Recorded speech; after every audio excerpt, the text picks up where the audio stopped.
มันมาค้างผัวกับไก่ปลาค้างหมกเหงาเลยนี่โอ้ยเดือยมันหุ่นทุกคนเลยเดือยเหงาขนาดก็ห่อกระตัวบางใหญ่เนาะเอาแล้วบาดนี้ทีมงานเฮามานตัวหอนมาทุกคนเลยนี่โอ้ยตัวบางใหญ่เลย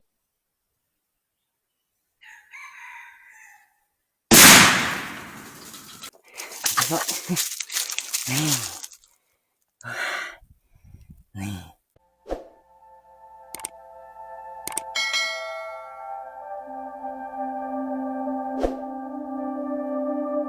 สบายดีทุกคนสบายดีตอนแรกๆนะก็คือมื้อนี้เฮากินข้าวกินน้ำแล้วเฮาก็สิไปหาลัดแรงก่อนทุกคนเลยไปหาลัดแรงแล้วก็หาเบื้องต้นใหม่นำไปกันมื้อนี้ไปกัน2 คนทุกคนเนาะคนแหละสิเลาะไปแถวลานตะเวนทุกคนเลยไปเบื้องต้นบางให้ที่ในผ่านเห็นสุดก่อนนะสุดก่อนมันยังบ่ทันสุกเพราะว่านานแหละประมาณ3 อาทิตย์แต่มันก็คือสิสุกเลยแหละทุกคนเลย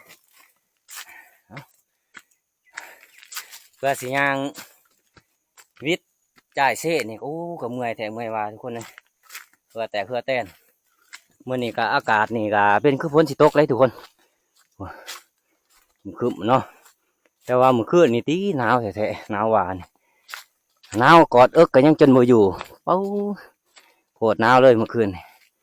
เอาไปลุ้นกันในค่ำคืนนี้ว่าสิมานอีหยังเนาะหรือว่าสิพออีหยังแน่เบิดเด้อทุกคนบ่ได้มาเฮิงประมาณ3 อาทิตย์นะช่วงนั้นมันยังบ่ทันสุกทุกคนให้ผ่านมาก่อนมาช่วงนี้โลนที่เบิดหรือว่านกมันกินเบิดมึงซัดไงก่อนซัดไงเขาบ่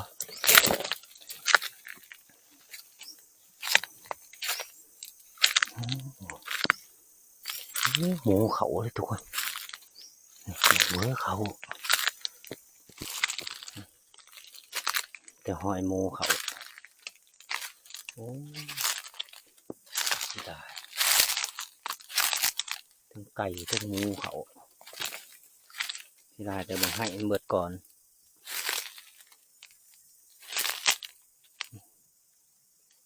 แป๊บเดียวเบิดเลยนี่หอยหมูหลุดเลยถ้าว่าหมูนี่มันก็จะเขาอยู่ทุกคนแต่ว่ามันเขาบ่หลายนะตอนนี้ก็กำลังเหาะลานตะเวนทุกคนเลยเอาขึ้นมานั่งลานเนี่ยเดี๋ยวเห็นแต่หน่วยผู้หน่วยอื่นๆนะผู้นำเต่านี่ก็คือผู้ภาค3ทั้งภาค3พี่น้องภาค3เฮาเนี่ยทุกคนตัวนี้ผู้เหอผู้มั่นของเฮานี่ส่วนผู้เอาเหล้าผู้อยู่พุ่นเดี๋ยวเห็นแต่น้อยเดียวทุกคนแต่ว่าอยู่หลังลานนี่มีทำเลยนี่เขาเอิ่นทำให้หรือว่าทำลานตะเวนของแม่ทุกคนในบ้านก็สิขึ้นมาเบิ่งต้นบางให้นี่แหละอยู่บนปากถ้ำนี่พักผ่อนกันทุกคนเลยเอาย่างไปเบิ่งต้นบางให้ใหญ่ก็บ่เป็นหมากซ้ำปกติจะเป็นเดือนนี่นะปีนี้บ่เป็นวันนี้เฮาก็สิกลับไปนั่งต้นบางให้ที่เฮาเห็นต้นก่อนพุ่นเนาะ2 ต้นเฮียงกันแต่ว่าอีแดงเขาทั้งอีแดงทั้งหมกเวอร์นะเขาแต่ว่าบางให้มันก็อยากเบิดแต่ไปบ้านนี้เป็นนางต้นบางให้ที่เพาะนะไปเบื้องต้นนั่นกะโมเป็นหมากทุกคนได้กลับมาต้นเก่าขึ้น2 ต้นเฮียงกันแต่ว่าเนื้อมันกับเขาอยู่แต่ว่ามันเขาบ้านะแต่ว่าอีแดงนี่มันเขาของเสานี่อีแดงหมกเวอร์นี่ว่านี่พวกเขาทุกคนหมกเวอร์นี่ตอนนี้เขาก็ขึ้นอูเป็นทีเรียบร้อยทุกคนเลยเนาะมีแต่ว่ามีผู้หนึ่งนะนางต้นบางให้ส่วนนายพานเองก็มานั่งทางมันเที่ยวทุกคนทางมันเที่ยวหาอยู่หากินนั่นแหละหมูสุ่มทุกคนเลยเพราะว่ามันขามไปขามมานะขามทางส่วนไอ้พิษก็เพิ่นก็นั่งต้นบางให้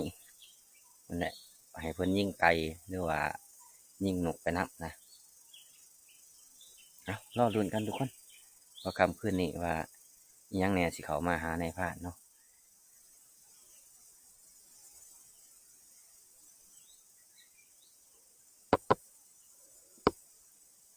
ว่าหมูมันมามันก็จะมาทั้งตัวมาทั้งนี้เพราะว่ามันเที่ยวกินนะหรือว่ามันเที่ยวกันว่าทั้งนี้มันก็จะเนาะนะทุกคนทั้งเบื้องนี่มันก็จะเป็นทำให้ทั้งเบื้องนี่มันก็จะเป็นกำเย็นเพราะว่าหมูสุ่มนี่มันจะเที่ยวกลับไปกลับมาทุกคนเพราะว่ามันเที่ยวหาอยู่หากินทุกคน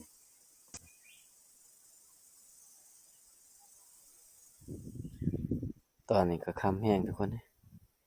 ตะเวนผ่าไปใหม่เลย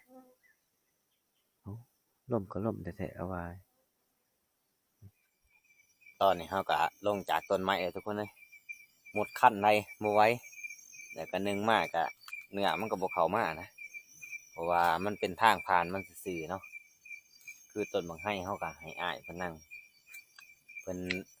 ได้ยินเพิ่นว่าเพิ่นทับไก่บาทหนึ่งเลยทุกคนเราดุนก็เพิ่นว่าเพิ่นสิมาหรือบ่มาเนาะมีแต่หมดขั้นมันขึ้นจอเขาโอ้เต็มเบิดทงในผ่านขึ้นแต่ทงแค่เดียวมั้งขึ้นหดอูในผ่านอยู่บ่ได้เลยจะหมดอยู่ไหนนี่หมดขั้นทุกคนเลยโอ้หมดแจ็คได้ว่าเลยตือก่อยปลาผมเนี่ยมากินก่อยปลาที่เขาก่อยของเสาเนี่ยเขาที่มีแต่หมดจนตายค่าทงนี่ทีมงานเป็นอะไรกระหอกนะกับไก่ปลาอะไรก็นกกระโหลก3 แต้มเลยนี่จะไม่ช่างแหลนนี่หว่าเห็นหมดจ้ะมองคำบ่มองคำนี่บ่เห็นก่อนจะมาประมาณ3 นาทีแมนขอยกำลังว่าสิลงขอยเลยยินเสียงเห็นห้องขอยก็นั่งคืนอีกจะไม่เห็นตัวมันไปแมนนี่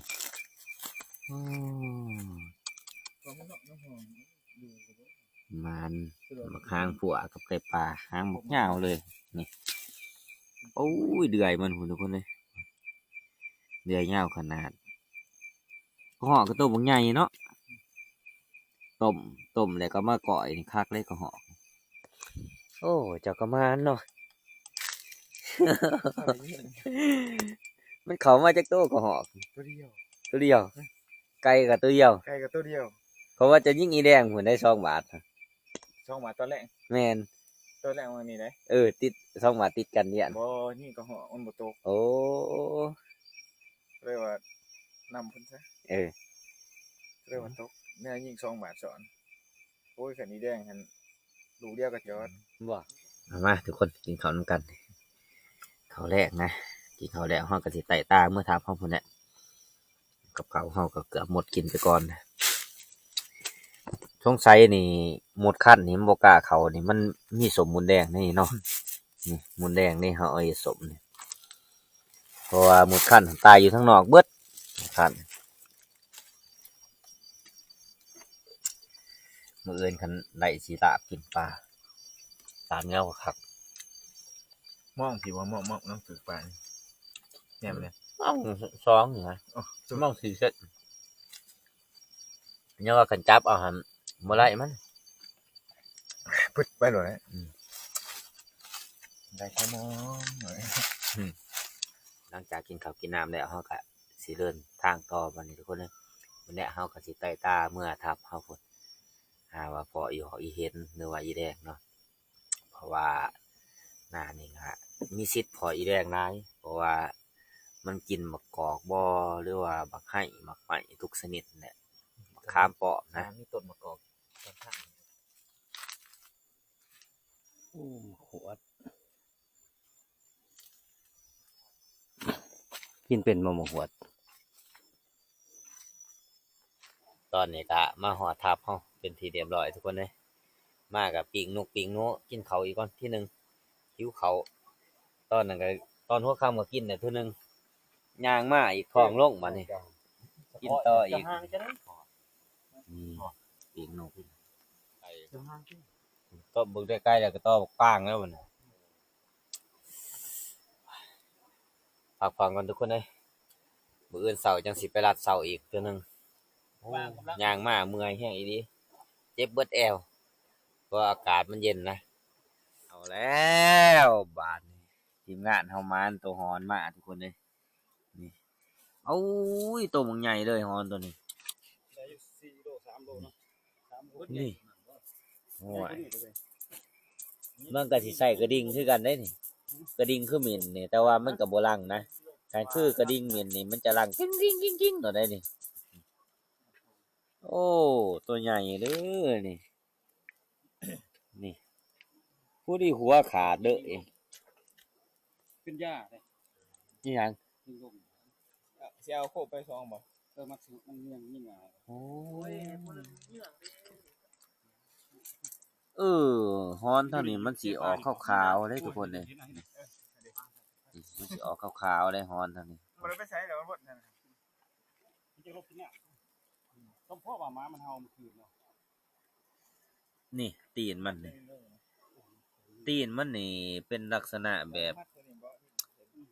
บตีนดิ่งนี่ทุกคนเลยตีนมันนี่อ๋อแต่ว่าหัวมันคือหัวหนูนะหัวมันนี่หัวมันคือหัวหนูตีนคือตีนดิ่ง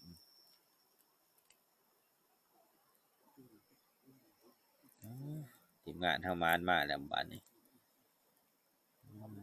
เอ้า ไปบ้องบ่ พุ่นแหละไอ้พ่อจอยตื่นขึ้นมาก่อนเพิ่นสิเฮ็ดตอนนี้ครับทีมงานเฮาก็มาเบิดแล้วทุกคนเลยผ่านหม้องนะครับเบาเป่าแม่ทับกุ้งมาเบิดบ่าวสัญญาเพิ่นก็ประมาณหยังผ่านหม้องก็ได้กระถางอยู่ตัวหนึงกับกบตัวหนึงคนละโตไป2คนไล่ก็ไล่แนวไปบ่เป็นคันแม่ทับกุ้งก็จับเอากระถาง เปิดไพ่ก่อนให้มันอุ่นในร่างกาย โอ้เจ้านี่บ่โฮมก็ได้ดอกในพานความอุ่นอยู่ในโตก็มีเจ้าอิหยัง ไม้ไพ่ โอ้ไปหอดใส่คืนนี่ โอ้ยผู้ต้องถ่ายเพื่อชุดซ้าย เออ มือแรกสิไปอีกมือแรก บ่พอยังบ่บ่พอยังบ่ ไว้พอหมู หมูมันอยู่ฝั่งเลยฝั่งเฮาหรือฝั่ง ทั้งพังเขา โอ้ พั หั่ ง นน่ะ เฮาหันอยู่เทึ่งปากคลองบางไผ่ อืม พังเฮาลุมบางฟ้าสั้น อืม บัดพังเขาเทึ่งทัพพญาเรียนหมดถอ โอ้ อีเห็นหันมันไตลง เจ้าคือบ่ใส่มันโด เมื่อไว้เกิน จังได๋คนพายเรือนิ่มอยู่ติ กันนี่มันอยู่ โอ้ย ดอก นักแข่งมาแต่เมืองสดเลยแข่งมาแล้วก็ได้แต่ที่10พุ่นนะ ทีหนึ่งไม่ไหว ที่หนึ่งไม่ไหว เอาบัดนี้ แล้วทีหนึ่ง วั ไม่ น ไหว นี้ในภาคไปหาลัดเสาก่อนทุกคนเลยวันนี้สีเลาะเซไปเรื่อยๆนะไปเบิ่งหาเบิ่งต้นดอกไม้คือว่าบักเดือไก่มาแรงพอได้ไปนั่งนะตอนนี้ก็เวลา5 โมงครึ่งเลย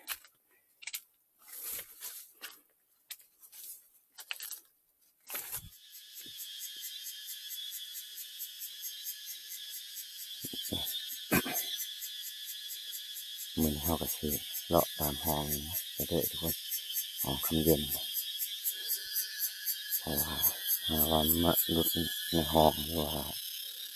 มันมากินก่อโจรก่ออย่างแคมห้องนี่ทุกคน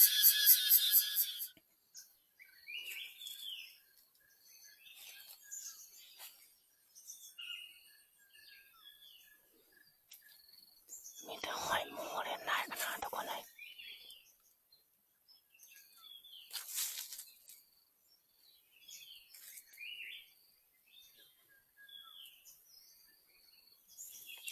มันเล่นตามสายห้องนะ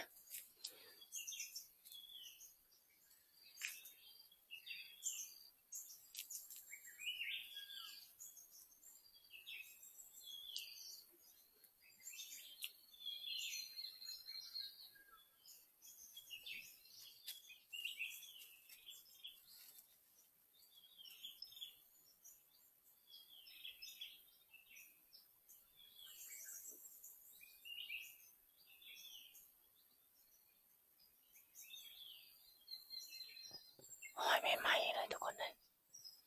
มันดอกน้ำหองเนี่ยสิประมาณคืนนี่ทุกคน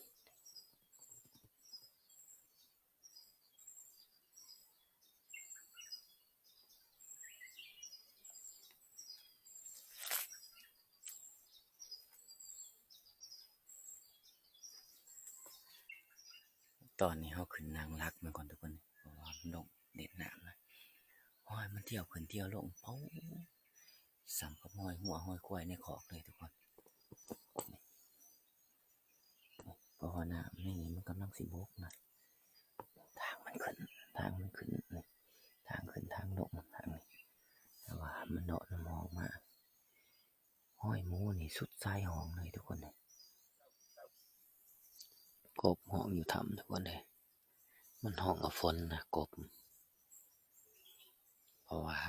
แต่ละมือนี่มันก็มีกี่ฟ้าฝนประมาณอีก10 วันนี่ก็คือสิตกฝนทุกคน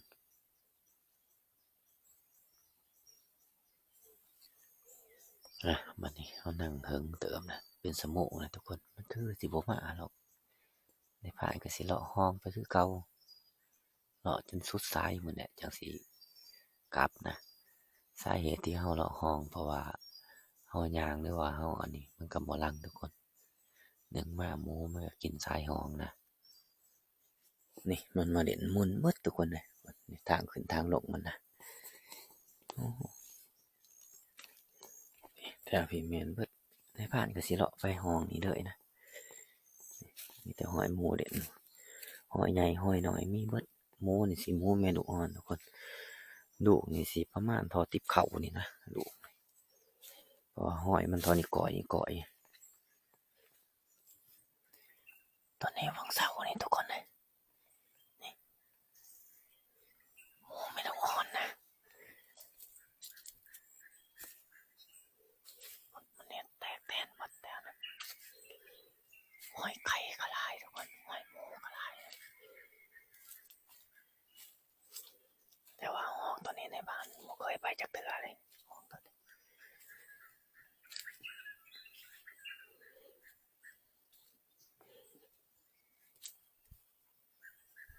นี่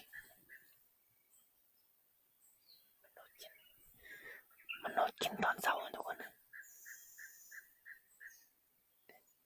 แตกแตนหมด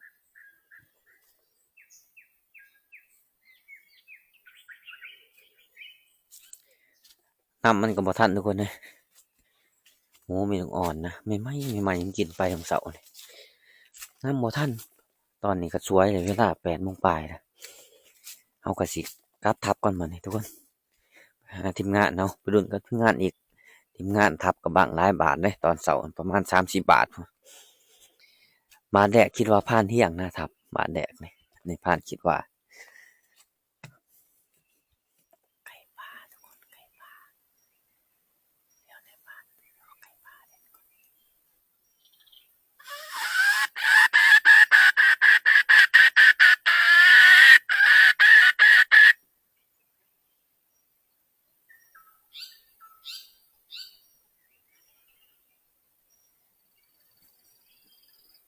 มันเขี่ย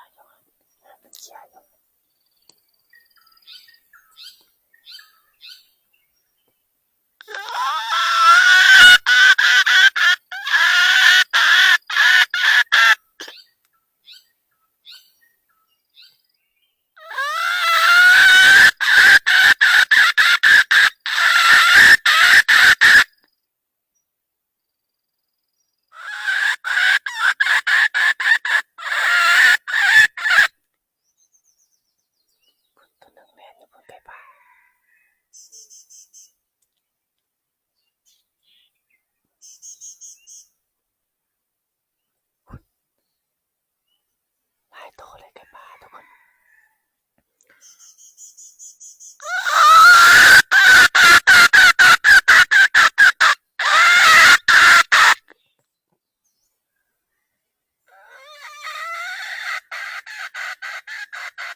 เนาะนี่นี่ไก่บาวทุกคนไก่บาว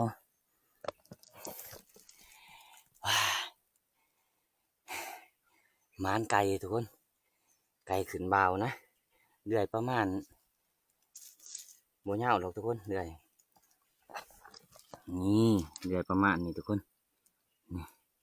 ยังเป็นอยู่ทุกคนเลยนี่ผ่านคิดว่าบ่ถือไก่มันคันหลายโตนะทุกคนเลยโอ้นี่แต่ปลาตัวเป็นๆทุกคน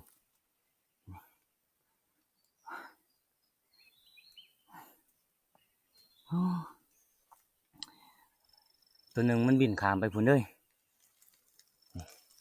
แต่ว่าไก่ตัวนี้บ่ใหญ่นะน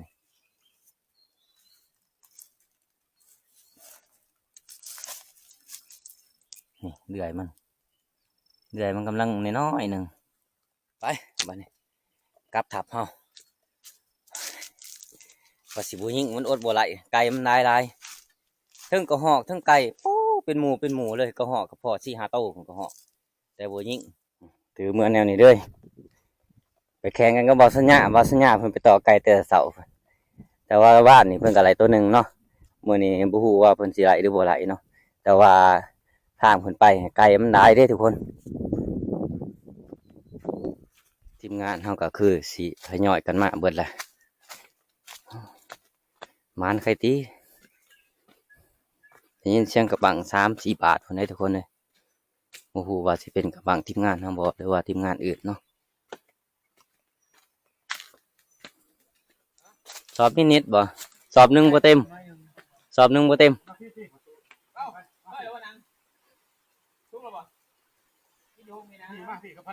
นี่ยังนั่งกรอบบ่อ๋อผู้ดีมากก็ได้กินนั่งกรอบเลยใจพันเที่ยงยังบ่ทันมาบ่เนี่ยไผถับปืนต่ำดื่มต่ำ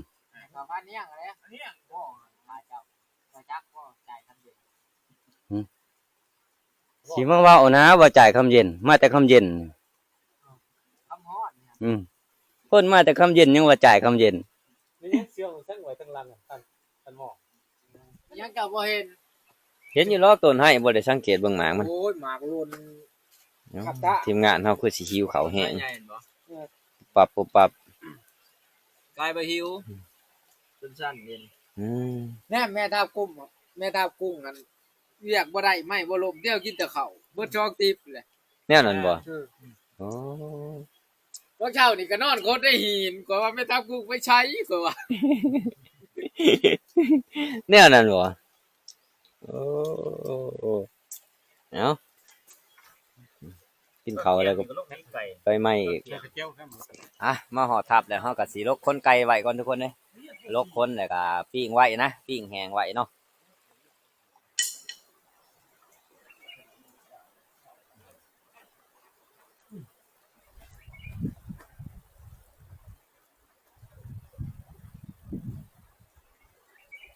โอ้คนนั้นเอาใส่ลังมีแต่แมงแดงในไก่มีแต่แมงแดงในไก่คนนั้นเอาใส่ลังเ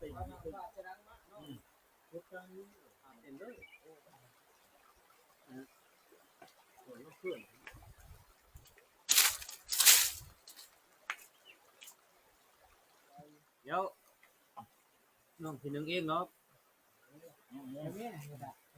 ไปอ่ะมือเขาไปเกาะเด้อแล้วมันเคยมาจับ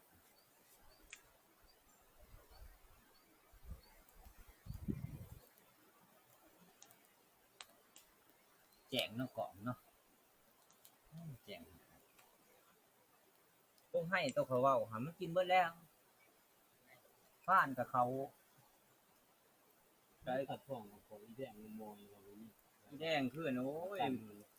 ไอผิดยางก่อนนะมันแดนมาทางไอผิดพันไก่มาแล้วพันไก่โต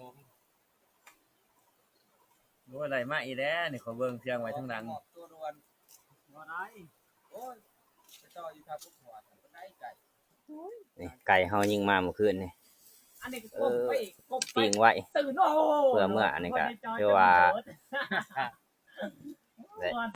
เก็บไปเทเล็กตัวหน่อยทุกคน ป้าเที่ยงก็มาเลยเพิ่นกับบ่มันยังนะ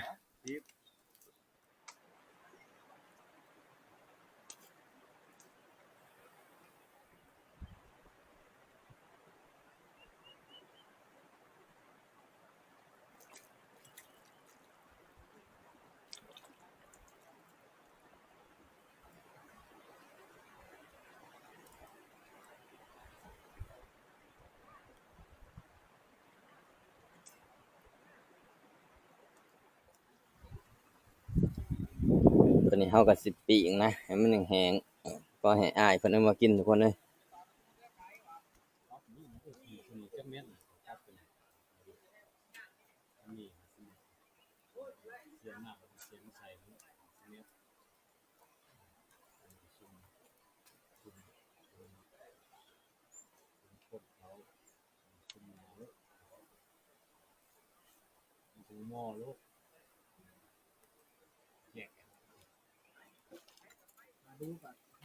ตาบก็ห่อก่อนบาดนี้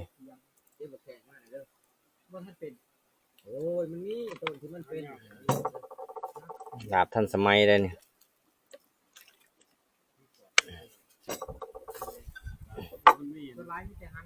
ทีมงานเฮาก็ยังปลดหม้องอยู่หม้องก็บ่ถึก มันจะยิ่งหันขึ้นไปโลดวันน่ะมองเข้าเนาะฮัลโหลไปลี่หันเราก็เก็กยิ้มตาขาดโลดมันจะไปใช้เผาขึ้นมาได้ไกลเพื่อโลนขับสีมันกิน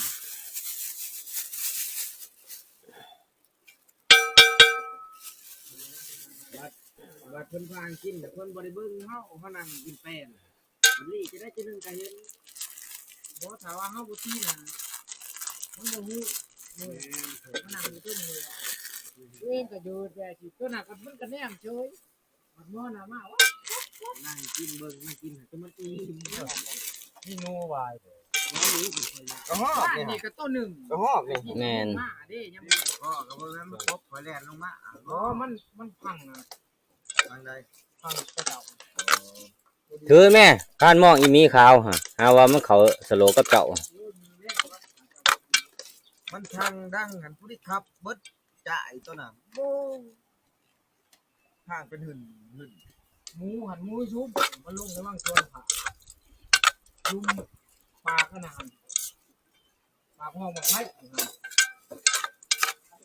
ฮะโอ้เดี๋ยวฉันมูเล่เอาบ่ หุ้ยรอแท้ ตาแดดได้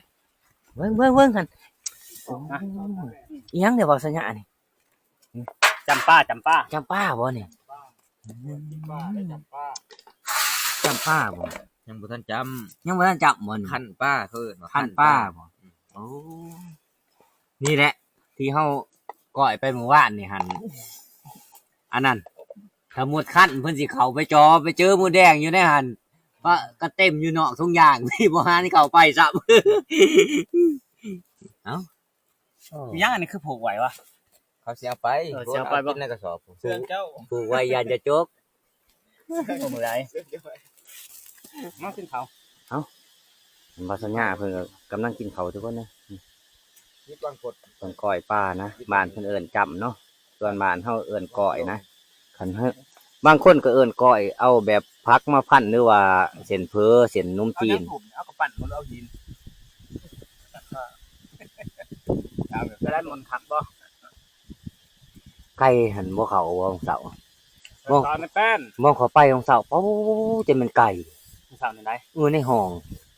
เบิ่งมันลงกินน้ำมันป๊อกจนสิบ่มีห้อยให้ลง ว้าว่าพระเจ้าอยากไปน้ำแข็งจุ่มมีห้อยหลังจากกินข้าวกินน้ำแล้วเฮาก็สิปิดคลิปไปเพียงเท่านี้เนาะทุกคน